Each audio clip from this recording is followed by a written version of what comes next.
My peoples, my peoples. Welcome to another episode of Boxing for Breakfast, where you get your healthy dosage of sweet science early in the morning. We talking boxing, y'all. Whoa, special edition episode of Boxing for Breakfast.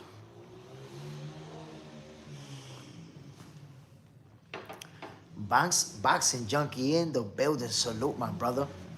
Seen the fight yesterday? I try to tell the people about Conor Benn. They didn't want to believe it, bro.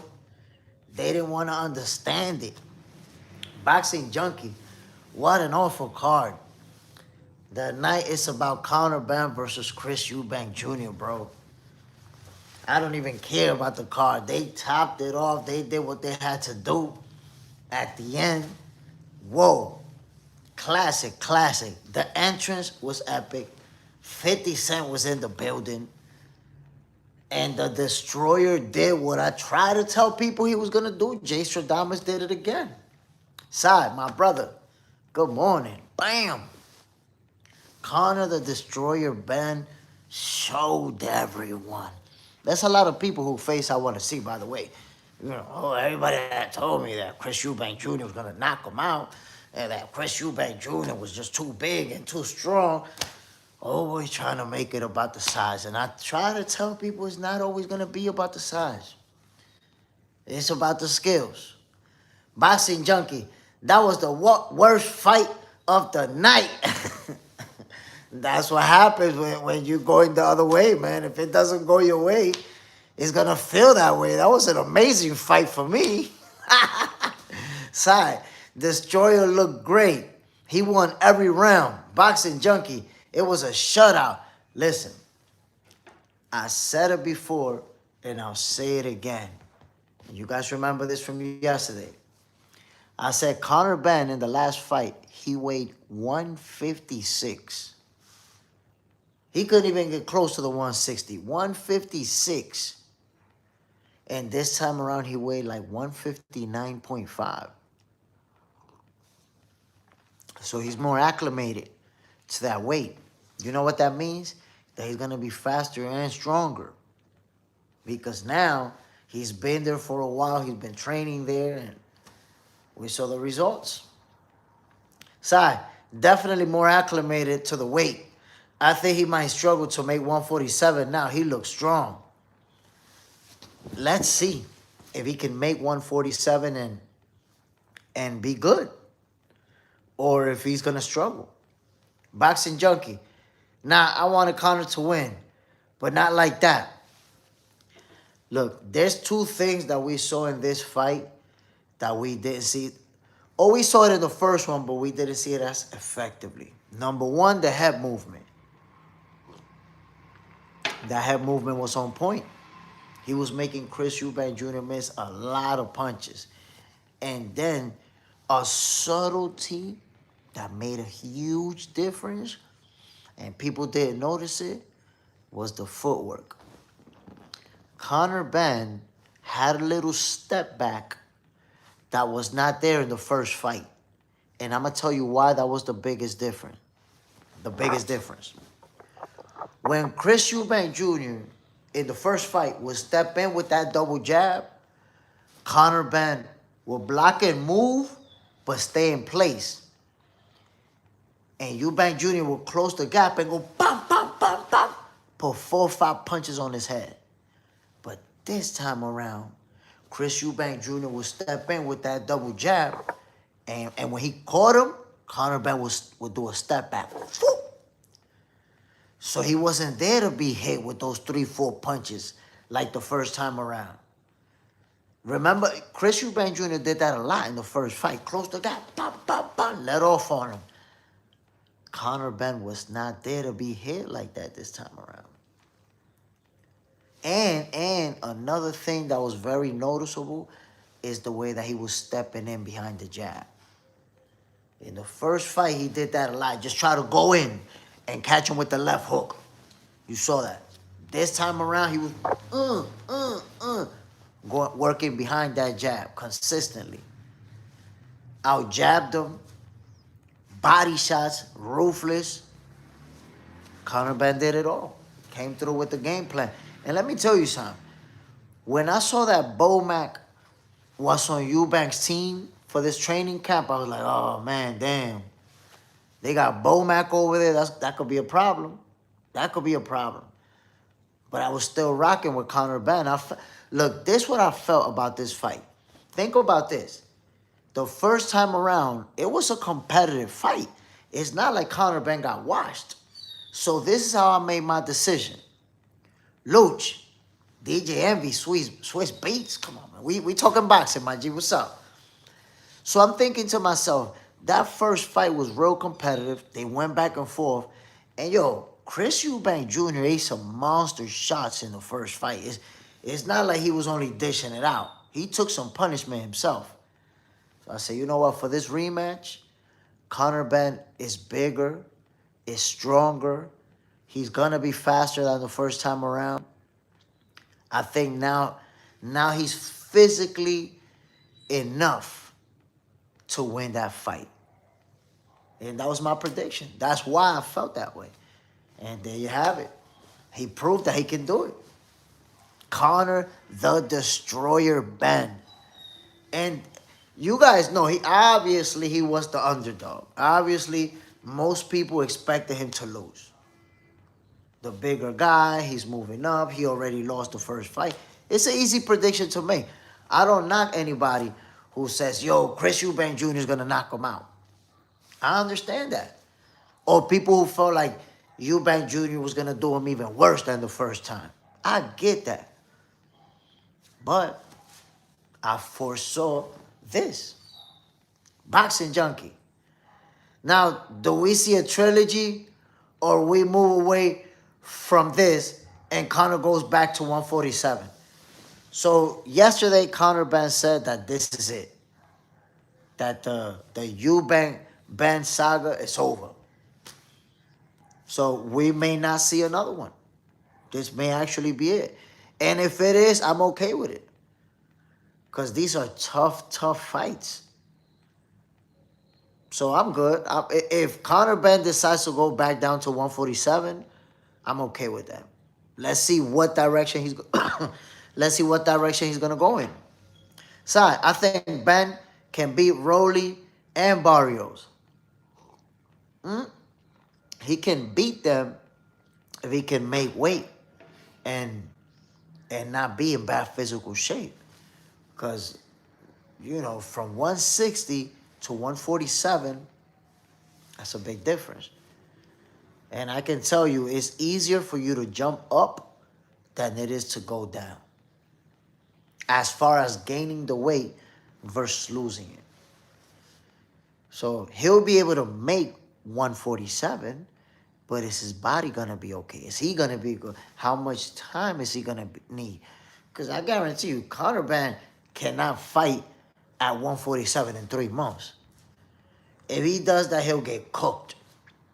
He's going to need some time to be able to drop off that weight and get there comfortably. Being 147, but fighting shape, not starving. Tony T, my assessment was wrong. I didn't take into consideration that Eubank would be so weight drained. Ben looked good. You were right. Nah, Eubank wasn't weight drained. He fought just like the last fight. He fought just like, I mean, he didn't fight like the last fight. Conor Benn didn't allow it. You saw the same Chris Eubank Jr. that you saw the last time around. It's just that Conor Benn was a different version. You got to remember, Conor Benn, for that first fight, and I said it before, he weighed 156. He couldn't even get close to the 160, bro. This time around, Conor Benn weighed 159 point something. Actually, was a little bit heavier than Eubank Jr. for the weight. So this is different. Now you can see that he's acclimated to the weight, bigger and stronger than the last time around, faster. Different ball game, bro. That head movement was on point. That footwork was on point. That jab was crazy. Working behind the jab throughout the night. Boxing Junkie, best at 154. Who's the best at 154? I mean, right now we have to say it's Sebastian Fundora. Until somebody prove otherwise. I know that Jerome Boots Ennis is right there. Virgil's right there. You know, Xander Sayas coming in hot. So there's some dogs. There's some lions up in there. But right now, the guy is Sebastian Fundora until further notice. Boxing Junkie, I think Chris was happy with the first win. He looked like he was there for a check. I mean, that's how it is. You have to think that, you know, if you thought he was going to win and he lose, there has to be an angle. There has to be an explanation. Like, nah, it's not that Conor Benn was that good. It got to be something else. You know, think about it. Look what Tony T said. He was weight drained. So one says he was weight drained. One says he was just there for a check. It was Conor Benn, my peoples. I promise you. He was a different fighter. He was a different fighter than the first time around. He was way more responsible defensively. He was way smarter on the inside. Never stuck around for too long like he did before and took mad punches like that. Yo, Conor Benn was no joke this time around. Gotta give it to him. No matter what you say about Chris Eubank Jr., it was about Conor Benn. The guy showed that he did what most boxers will never do in their career. I'm going to jump up multiple divisions, and I'm going to beat a hungry lion. You got to give it to him. And look, this is something that you have to understand, my peoples. Careers are defined when you win as the underdog. Those are career-defining moments. When you're supposed to lose, when most people are saying you're going to lose, and you win, those moments define your career. They show what your career's about. Right there. Right there. Look at Terrence Crawford with Errol Spence. He was supposed to lose. He was supposed to be too small. He was supposed to get knocked out. And then look at the same thing with Crawford and Canelo. Canelo was too big. Canelo was too strong. Crawford was going to get made to look easy. And he did it again. So Crawford has had two career-defining moments that people will always look back and say, wow, he was the underdog. He was really supposed to lose those fights. And won convincingly. This right here is not for a title or anything like that. But if Conor Benn, becomes a world champion at whatever division and has that type of career, this will be one of those wins that will be talked about. That people will say, yo, this right here is when people figure, damn, this guy is different. He was not supposed to win that fight. He was, supposed to be too small, yet there's the outcome. So that's a great win for Conor Benn. Nothing to take away from Chris Eubank Jr. He fought to the best of his ability, and he won the first fight. Won the first fight, lost the second one. They're even. If they never fight again, it was a great doubleheader between them. My peoples, I gotta say, watching a fight like this, and there's a certain level of satisfaction. I'm gonna be honest with y'all, because once again, I make a prediction going with the underdog, going with the smaller guy, and the overwhelming majority of the people who talk to me about it are telling me it's not gonna happen, or telling me Conor Benn is gonna get knocked out. And once again, size becomes a factor in the decision-making process. And I always try to tell people, do not make size the deciding factor of who's going to win or who's going to lose a fight. I try to tell you, my peoples, it's not about who's the bigger guy. It's never been. And it's never going to be. That's the reason why I told y'all that Tank Davis was going to beat up Jake Paul. Jake Paul was going to get beat up. You could take that to the bank to get some pounds. He was going to get beat up by Tank Davis. If they was going to fight for real. Because I know it was an exhibition, but you know that they was going to have the judges and everything. If that exhibition would have went down and they really was going to throw hands, Tank Davis going to beat him up. Put all type of hands on him. Why? Because, again, it's not about the size. It's not about Jake Paul being taller. The gap in skills is way too much. And that is why I'm telling you guys, Jake Paul versus Anthony Joshua. Oh, boy. Oh, boy. My peoples. There's been a lot of predictions being made about that fight. Some people actually believe that Jake Paul can win it. I don't see Jake Paul having a chance to win this fight. I'm looking forward to it. I'm really looking forward to Jake Paul versus Anthony Joshua, my peoples. Can the problem child actually win that fight? Is that even possible? Is that even possible, ladies and gentlemen? I've actually seen some predictions. People saying that Jake Paul's going to win. I don't know about all that. Tony T, well, he looked so weak. That's why I said weight drain. I didn't see that. Honestly, I didn't see that at all. I didn't see him looking weak. I see him... Look, I'll put it to you like this, Tony T.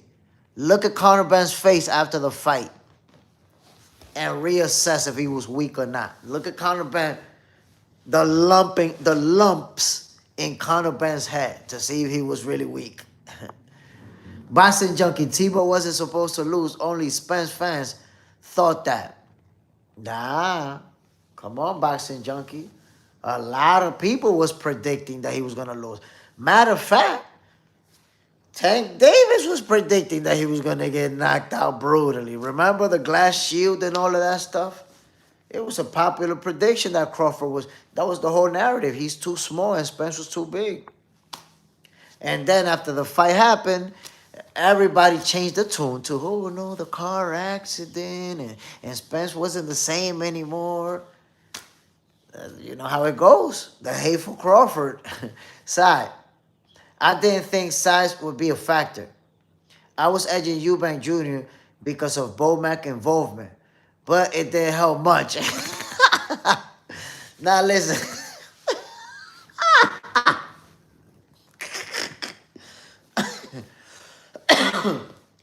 So check this out, side. You got to remember that Liam Walsh stopped Chris Eubank Jr. And they brought Bomac in, and in the rematch, he put the Swiss, the Dre, and the Apple beats on him. So Bomac involvement in that camp made a huge difference. This time around, Conor Benn was too much. He wasn't having it. Tony T, were you surprised that Jack Catterall did what he did, and in that fashion he did it in? Honestly, when it happened, I think it was the 12th round, right? The 11th or 12th. When it happened, I wasn't expecting it anymore. I was expecting him to win the fight, but I thought it was going the distance. The way that it was playing out, it was going the distance. It was competitive. And then, whoa, he just exploded at the end. Boxing Junkie, size only matter when they both evenly skilled.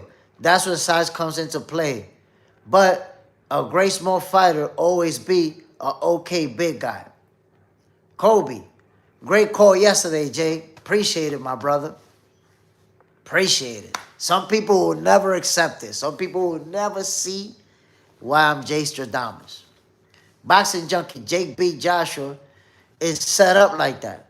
Boxing Junkie, you know I'm Jay Stradamus. I already told you. Anthony Joshua is going to beat him up.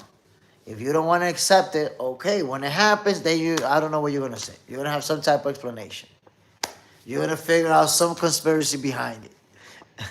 Side. Base Junkie, facts. That's why I don't understand guys who pick Canelo, but has always been more skilled. Kobe, Chris Eubank was half dead. I mean, listen, for some reason, everybody who thought Chris Eubank was going to win the fight now got a story about how he was not the same. Newsflash, my peoples, it was Conor Benn that wasn't the same. He didn't allow him to be the same.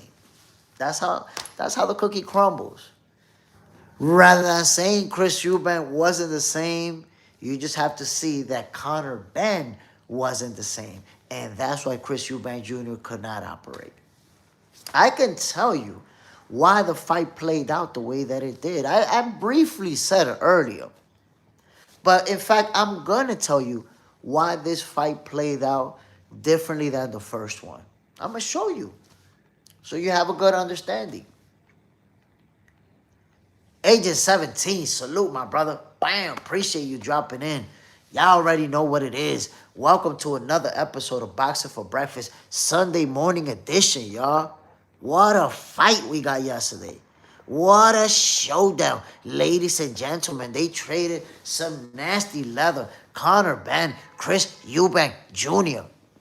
Look, my people, I'm going to tell you exactly why this fight played out the way that it did. I need you to process this. I need you to process it, understand it. Why? Why was this fight so different than the last? Well, let me show you. I'm not just going to tell you. I'm going to show you why it was different than the last fight. Number one, here's the differences, right? I'm going to show you, my peoples. The number one difference between this fight and the last fight, I'm saying them in order. The weight. When Conor Benn showed up for the weigh-in for the last fight, he weighed 156. Don't even get close to 160. This time around, he weighed 159 and change. Actually, was a little bit heavier than Eubank Jr. for the weigh-in. So that's number one. That tells us that he was more acclimated to the weight. He got closer to it. He's going to be stronger. He's going to be faster. And obviously, he's bigger because this time he actually moved up to the weight. He made it. That's number one. That's the number one difference that I'm pointing out between the first two fights. The number two difference, the head movement. This time around, Conor Benn was very consistent with the head movement as he was trying to work his way in. You guys remember the last time around, he was moving but trying to come in, not doing anything, and getting tagged. That head movement was real consistent this time around. Number three, another difference between this fight and the first one. Conor Benn was using that jab to get to the inside. Last time around, he was getting tagged, trying to close that gap. This time around, yo, how many times did you see Conor Benn yesterday, bang, going behind the jab on the taller man, bang, bang, bang, working his way in behind that jab. He did that throughout the night, was consistent, and won the battle of the jab. If you understand the sweet science, you know how important the jab is to set everything up. Conor Benn won that battle. The jab, right? He won that. Now let's talk about the way that Conor Benn used his footwork to avoid punishment. This was almost non-existent in the first fight. And I'm going to tell you what I mean by that. The last time around, Chris Eubank Jr. would close the gap, pop, pop, and Conor Benn would slip punches but stand right there. And now that Chris is up close, he will go pop, pop, pop, pop, pop.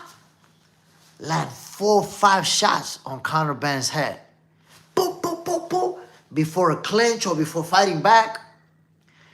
This time around, when Eubank Jr. will close the gap and try to let off, Conor Benn will use that step back. Fuck. And now they keep going with the action. Those opportunities to tee off on Conor Benn, they was just not there, my peoples. So while you think Eubank Jr. wasn't all there, or was, whatever, weight drain or whatever you think it was about that footwork of Conor Benn. It didn't allow him to do the same things that he did in the first fight, because now he was using that step back effectively. So before, when Eubank Jr. was closing the gap and Conor Benn was just standing right there like this, he would just bump, bump, bump, bump, bump, put hands on him. Those opportunities were very few during these 12 rounds of action. So all those differences added up. Conor Benn being more, weight acclimated, using that jab, using that head movement, using that footwork effectively. There's a lot of little things that Conor Benn did to get those results yesterday. And when I said that he was going to win the fight, I want you guys to remember this. Those of you who's been following this whole situation since they announced this fight, I made my prediction after the weigh-in. Throughout this whole lead up, I was not able to make it. And after the weigh-in, when I saw Conor Benn weigh 159 and change, that's the first time I said, okay, Conor Benn is going to win this fight. I'm rocking with him. So even though we watched him lose the first one, I saw the way he was going into this one. And I was like, yeah, he's going to win this fight.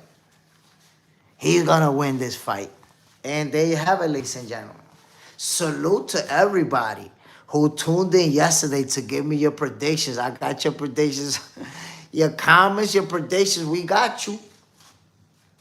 We got you, my peoples. Yes, sir. Okay. We're going to be posting a video about comments and predictions that you guys had. Conor Benn, the Destroyer, ladies and gentlemen, did what he wasn't supposed to do. And it's like I told you before, wins like this define a career. They define what type of fighter you are. Taking on a fight that you're supposed to lose, that you're expected to lose, that's not something that everybody does. Especially in this day and age. In this day and age, fighters do not take this type of fight. So Conor the Destroyer Benn, lost in a brutal showdown, a fight of the year type of fight, and said, I want my get back, I want my rematch right away. And look, you know how many, during the last, 4 or 5 weeks, you know how many people told me that Conor Benn was getting knocked out? How many people? Conor was jabbing well and had better in and out movement. Boxing junkie. To all the regulars that are on right now. Bam, salute. And he looks strong as F. Chris left his jab in the first fight. Matt Gomez, we good. Masterclass level. Yo, Mac, I try to tell you, bro. I try to tell you, my G. You didn't want to listen. Come on now. Wes Dustin, Jay Stradamus strikes again. They don't be wanting to listen, Wes Dustin. I be trying to tell them, bro. They don't want to listen. I don't know what to do. Wes Dustin, I'm excited to see Ben at 147. I think he beats Rollies. The only question here is, can Conor Benn make 147 and be healthy? And how much time is he going to need to make 147 and be ready to fight? Because that's a lot of weight to drop off to a fight. This is different. You're not dropping fat now. You're not dropping excess. He's in fighting shape right now. So dropping down to 147 is not going to be easy. Boxing Junkie. So what's next for Conor? Who would you like to see him face? I would love to see him versus Charlo, Boots, Ortiz, Zayas, Fundora. I like all of those fights. I like all of them. I wish I could see him with Shakur, but I know that's not going to happen. Shakur got Teofimo Lopez next, just because they had that little exchange. But Conor Benn and Boots, or Zayas, or Ortiz, not Fundora, not Charlo, because they're at 154. If he can make 147, well, Boots at 154, and these guys are at 154 too. But if he can make 147, then let's see. Let's see what he decides to do. West does it. Roy Jones effect. Lost muscle made him chinny. That's what I'm saying, man. I don't know if he can drop all this weight and be ready to fight at the welterweight division next. In fact, I think he may need to go to 154 first for a tune-up. Or do like a catch weight at 150. Do a catch weight at 150. Because Conor Benn, he won, but it took, a lot of work to make that weight, to be where he's at, to be physically where he's at. To go back down to 147 is not going to be no joke. But, again, welcome to another episode of Boxing for Breakfast, where you get your healthy dosage of sweet science early in the morning. My peoples, come on now. If you told me that Conor Benn was going to get knocked out, keep it 100. Keep it real. We talking boxing on this beautiful Sunday morning. You could be honest. And you don't need to add the hate into it. Oh, Chris Eubank. Yo, why is it that every time a fighter loses, he wasn't the same? Every time. Chris Eubank wasn't the same. Errol Spence wasn't the same. Canelo wasn't the same. Nobody's the same, bro. That's like the go-to line for everybody. Nah, yo, he just wasn't the same. Side. Conor called out all the 147 champs after the fight, so he going back down to 147. He could have a 154 fight in the interim to adjust his body, maybe. Quick tune-up at 154. Boxing Junkie, Brian Norman versus Conor would be explosive if Conor can make the weight healthy. If he's going to be at 147, especially with this win right here, Conor Benn is going to be able to get all the smoke. The big fights, he's going to be able to get them. His stocks just skyrocketed.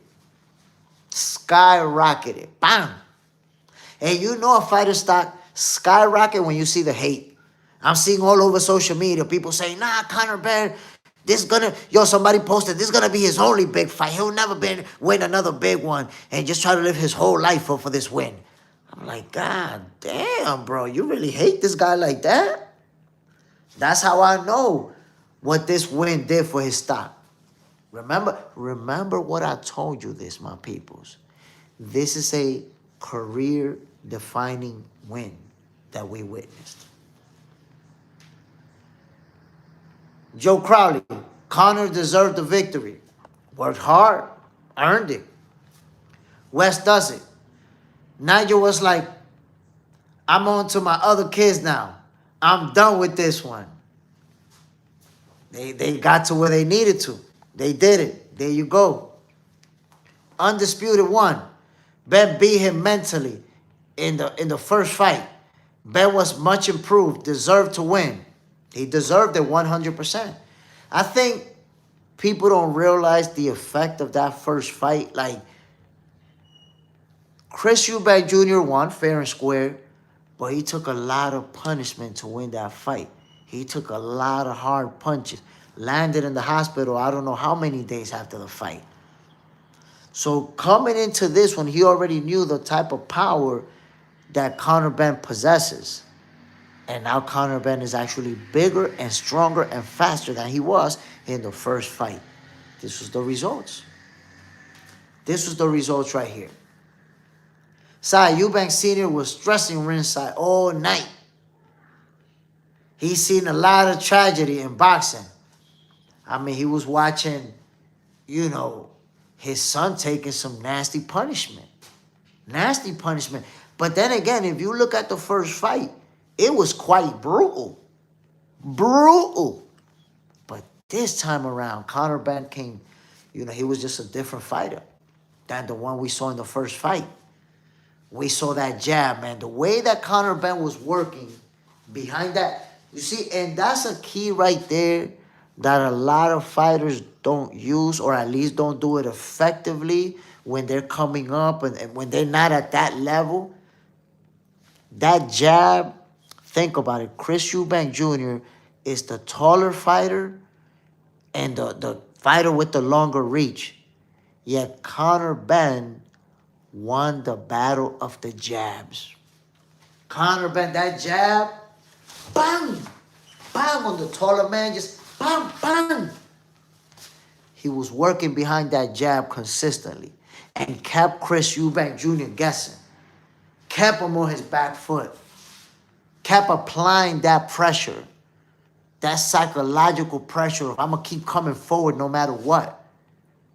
So there's differences between the first fight and this one, and it's not about Chris Eubank Jr. not being the same and being, you know, weight drain and all of that stuff.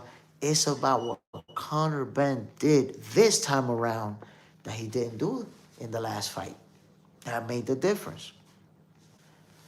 MS, good morning, Jay Smith. Conor Benn wipes the floor with Ryan Garcia, Devin Haney, any of the four kings, a.k.a. four ducks. Salute. Salute, MS. Oh, wait a minute. Shakur Stevenson and Devin Haney fighting each other. January 1st. So you can't say they ducks. Two of the best in their late 20s prime facing each other. You can't call them a duck. And then Devin Haney is fighting Brian Norman Jr., who's the man at the welterweight division until further notice. He's the guy. And that's who Devin Haney's facing. You can't call him a duck. Then you got Ryan Garcia, who looks like it's all but locked in with Mario Barrios for a title shot. You can't call him a duck. Come on, bro. These guys is showing that they're about that smoke. They enter that stage in their careers where they're on overdrive, all of them. They trying to position themselves. So ain't nobody ducking. And now, in fact, we're going to see what Tank Davis' move is going to be next. Because we don't know what Tank is going to do. Okay, it didn't work out with Jake Paul. Moving on. Moving on. What's next? Could it be a rematch with Lamar Roach? Could it be a debut at 140 with somebody else? Let's see. We're going to find out. But boxing is on fire, my peoples. On fire. And then we're going to get this gem. Let me put this gem that we're going to get. We're going to get this gem. And I told you guys this yesterday. And I stand on it. Yo, I give my flowers to Jake Paul. I know a lot of people want to believe that this is going to be fake, that it's going to be staged. But right now, I'm already giving my flowers to Jake Paul. Because we've been asking him to fight a real boxer. We've been asking him to fight somebody his size. Somebody who's not washed up. Somebody who's actually in the sport of boxing. Somebody who's active. There you have it. Enter Anthony Joshua, who by far exceeds our expectations of who Jake Paul should have faced. it exceeds our expectations so much that a lot of people want to believe it's going to be a fake fight. People don't even want to believe it's going to be real. I get that. I get why people don't even want to believe it's a real fight. But I'm telling you, it is going to be a real fight. Side, salute to Jake Paul. Now go to sleep.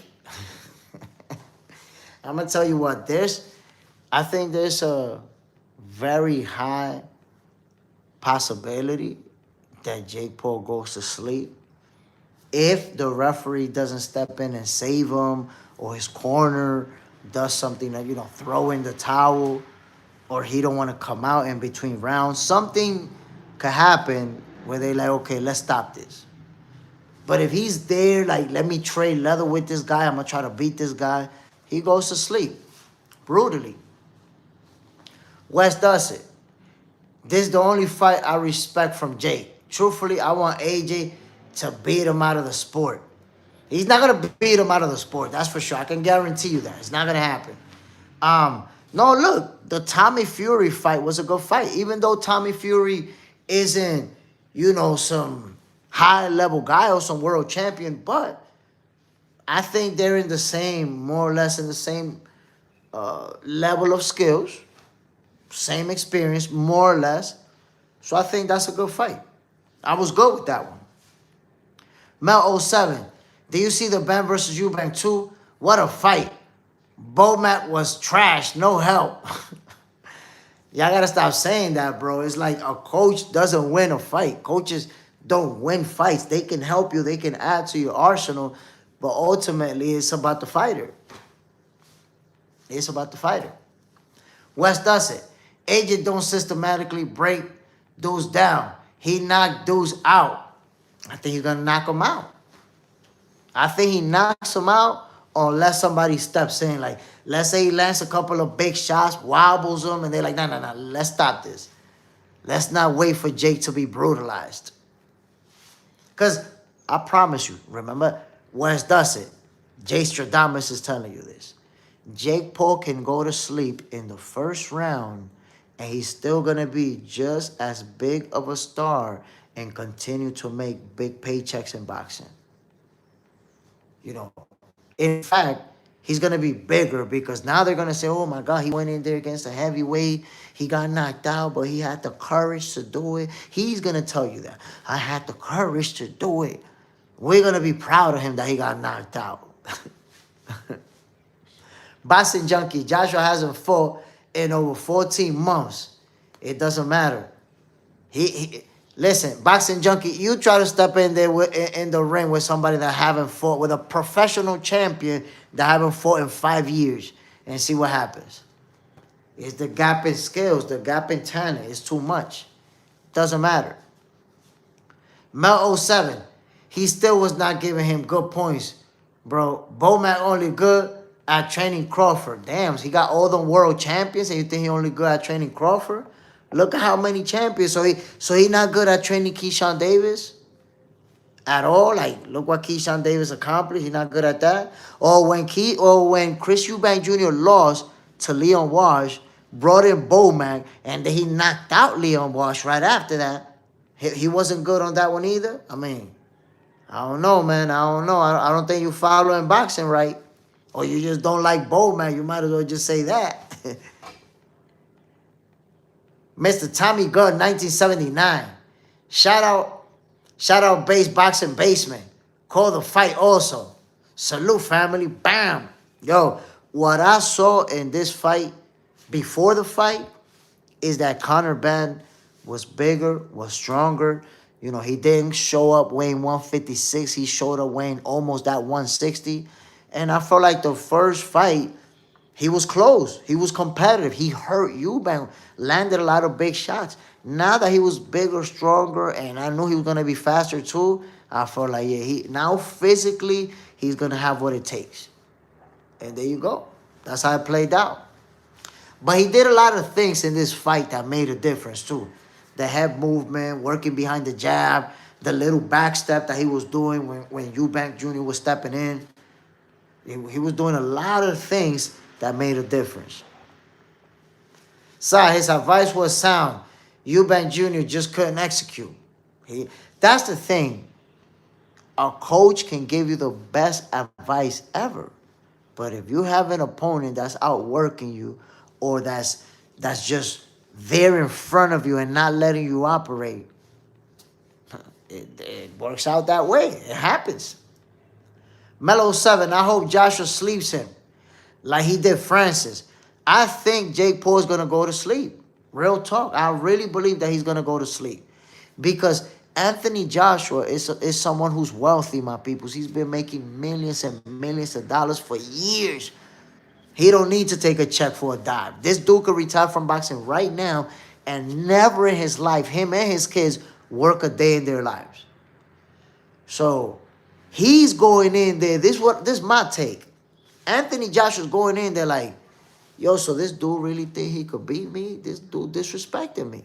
This disrespectful. I'm going to show him a lesson. That's how I feel he's going to be going into this fight. Boxing Junkie. Okay, Jay, what if Jake beat Joshua? Do you think it was scripted, or did Jake really improve? No, he beat him. He beat him. And it's not even about did he improve, because he's been training in boxing. So, and I said this yesterday, he's better than when he fought Tommy Fury. He's just not an elite level guy. So the odds are going to be extremely against him. Let me give you an example, Boxing Junkie, so you can see what I mean. Jake Paul's not going to win rounds. He's not going to be winning rounds, and he's not going to be competitive. I can pretty much guarantee you that. Now, can he land a big shot in an exchange? Boom, he landed a shot. Oh, my God, he hurt him. Oh, my God. That can happen. We've seen it in boxing. That can happen. He can have a moment like that. But it's going to be exactly what I'm telling you. He's going to be getting outboxed. He's going to be getting outclassed. There's no chance of it going any other way. Outboxed, outclassed, made to look easy. If he lands a bomb, if he lands a haymaker, it can happen. It doesn't necessarily mean that he's improved. It means he landed a big shot. He's still a low-level boxer. Marnus London, love life. Awesome night of British boxing. In my area, London does it again. Benn, woo, salute my brother. Davis be jumping people backstage. Stop it. Edgar doesn't have the extra ability. If a boxer can't follow through, it won't happen. Benn almost got to the KO in 12. Crazy work. Yo, for a moment there, I thought it was going to be a stoppage, but the seconds was winding down, so you could see Eubank Jr. was going to survive. Marlon London. Conor was instructed by Simpson to be disciplined. Don't jump in. And to be honest, that's a smart advice, because at the end of the day, you're fighting a bigger guy. You're fighting a guy who's really strong. And it takes one punch in boxing. You're winning this fight. You have it in the bag. Put hands on him. But be responsible with that defense, too. Boxing Junkie. I'm hearing that they're getting about $150 million between both. Yeah. 70-something and 70-something. That's crazy work. That's crazy money. Crazy money on both sides. By the way, my peoples, y'all see what's going on with Jerome Bruce Ennis and Virgil Ortiz? Y'all see what's going on with that? Heaven Celestial, what's the name of the left boxer? I know I will know. Just forgot his name. That's Anthony Joshua, a.k.a. AJ. My peoples, Virgil Ortiz and Jerome Bruce Ennis. That subject is not over. That conversation is not over, my peoples. Mr. Tommy Gunn, 1979. Hand almost left Eubank. Sunny side up on the canvas. No yoke. Listen, man. He was already getting to that point where he was teeing off on him. Luckily for Chris Eubank Jr., it was towards the end of the fight already. He was able to survive that last onslaught. Because Conor Benn already had destruction on his mind at that point. You seen it. You seen the intentions behind the punches. Heaven Celestial. That's the guy that beat Ngannou. That's correct. That is the guy that beat Ngannou. Heaven Celeste, do you follow boxing at all? Or is this your first time? My peoples, let me tell you something about this fight. Let me tell you something about this fight. Virgil Ortiz versus Jaron Bruce Ennis. Been a lot of talk behind that fight, a lot of hype behind that fight. And for a moment there, it looked like it was going to happen. It really looked like we was going to get Jaron Bruce Ennis and Virgil Ortiz next. But things change. Energy changes sometimes. And that energy that we saw from Virgil Ortiz and from his team, like they wanted to fight Boots, is not the same anymore. That's it. It looks like they, in fact, don't want the smoke. They, in fact, don't want that action with Boots. I'm disappointed, to say the least. Cameron Terrell, salute, my brother. Bam! I'm disappointed that Virgil Ortiz and Jaron Bruce Ennis is not going down. Boxing Junkie, they was just building up for the next fights. Haha. Oh, no, they wasn't just building up. Virgil was building up. That's the thing. Okay, here we go, my peoples. We got the first dummy of the morning. The first dummy joins the show. Welcome to the Black Party, dummy. That's how we doing it on this beautiful Sunday morning. Look, I'm disappointed in the way this whole thing played out because Virgil's team acted like they really was about that smoke, like they really wanted that fight. They acted like it. Made us believe it.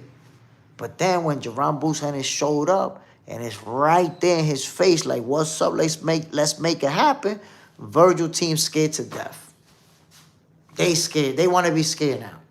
Fernando Parro, I'm happy Conor Benn won. Conor Benn got the win. Eubank should retire. Nah, I don't think so. I don't think Eubank need to retire. That's one loss.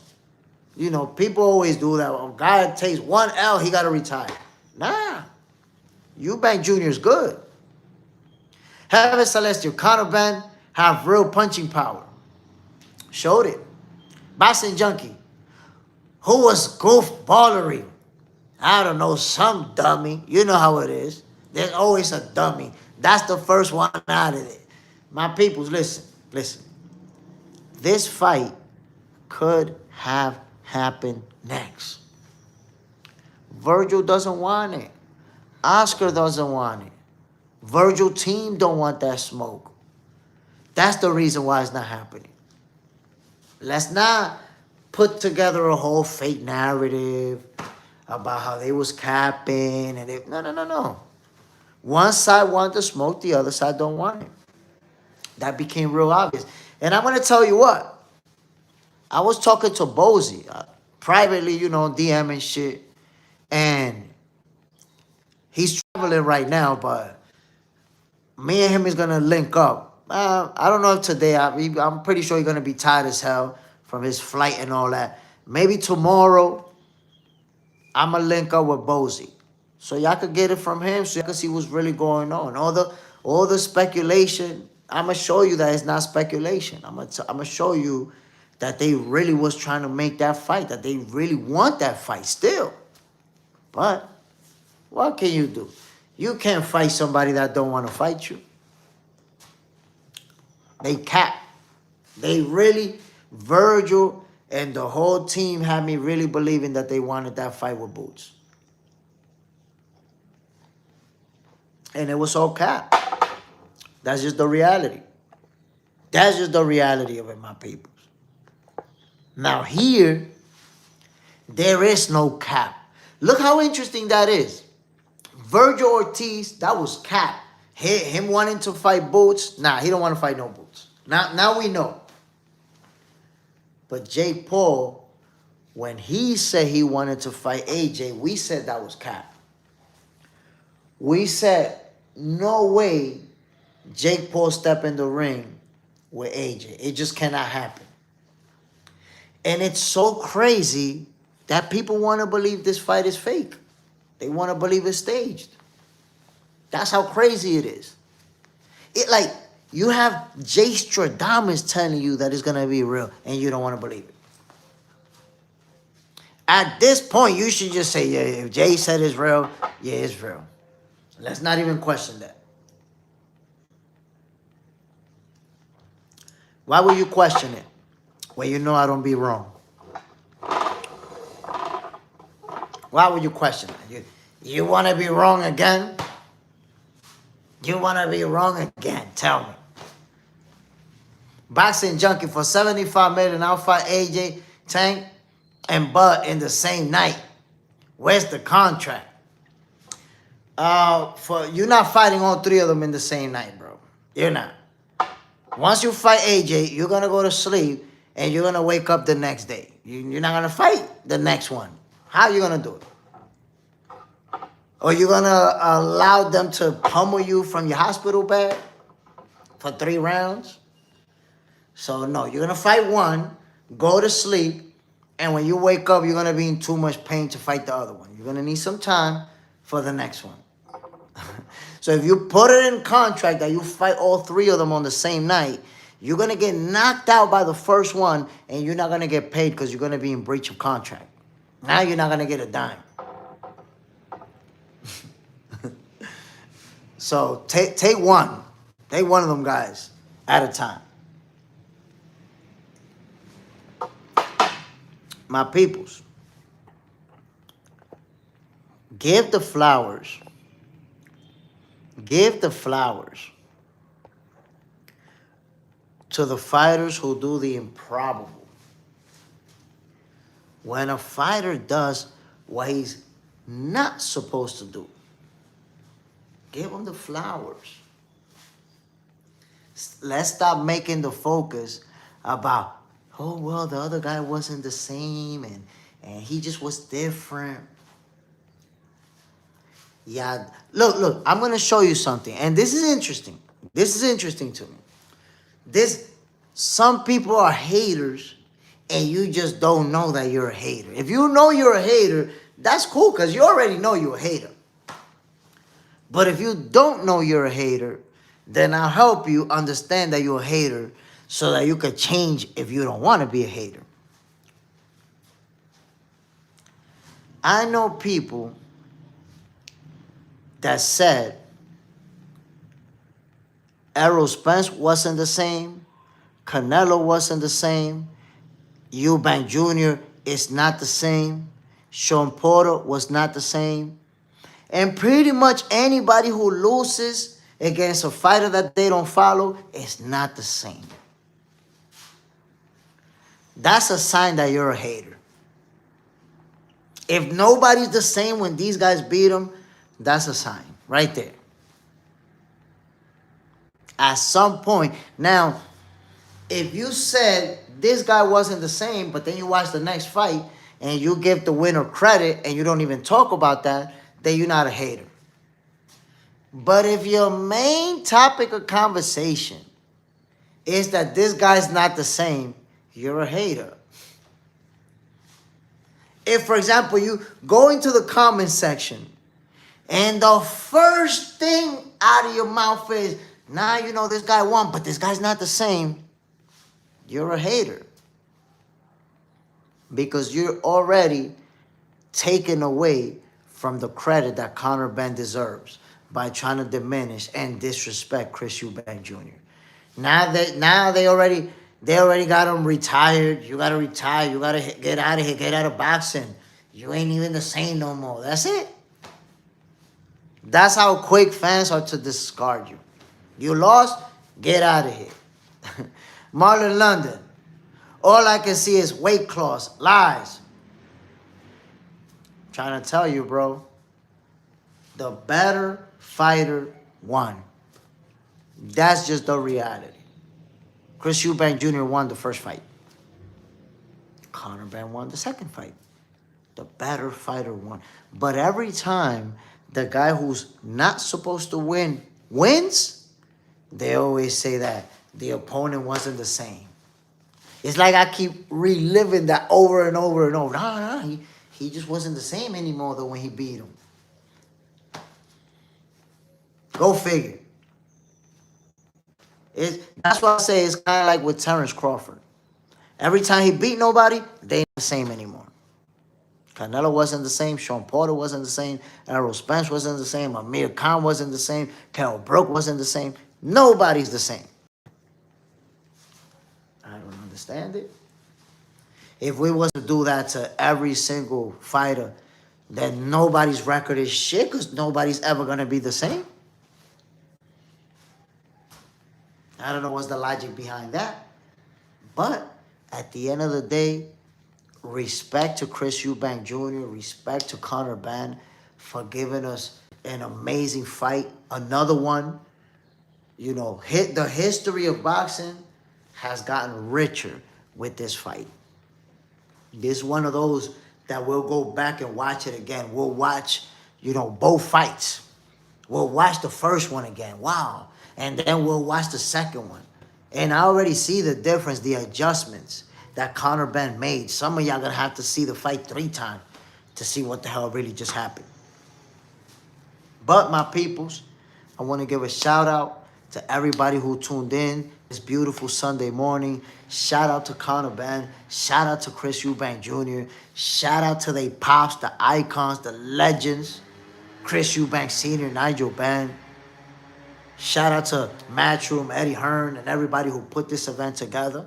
Yo, we got what we wanted, right? Well, some of you still mad because you wanted Chris Eubank Jr. to win the fight, and that's not the way that it play out. That's the way the cookie crumbles. My peoples, y'all already see it right there pinned in the comments. Box Center 2.0. Subscribe, my peoples. We're at 42 subscribers. When we get to 50 subscribers, we're going to announce the new show that is going to kick off. Remember, there is going to be a hotline. You'll be able to call in to trash talk, to make predictions, all of that. Subscribe to Box Center 2.0, my peoples. Let's get it. But you already know what it is, man. Boxing for breakfast tomorrow at 6:30 a.m. Eastern time. We're going to do what we do, my peoples. Once again, salute to everybody who tuned in. I appreciate y'all. We're going to be talking boxing. We're going to be making some more predictions tomorrow. And, of course, I got to rub it in everybody's face how they try to go against Jay Stradamus. And once again, you understand why I'm Jay Stradamus. Right there, Conor Benn. That's why. That's going to be my answer. No, Jay, because what was happening? Conor Benn. No, because Conor Benn. That's going to be my answer. I try to tell y'all. Boxing Junkie next week will be awesome. Benavidez versus y'all. There's some awesome fights next week, man. Super looking forward to those. My people, once again, yo, one love to everybody. Jay Smith, I'm signing off, man. I hope you guys enjoy this episode of Boxing for Breakfast. I'm out of here, y'all. Bam. Peace.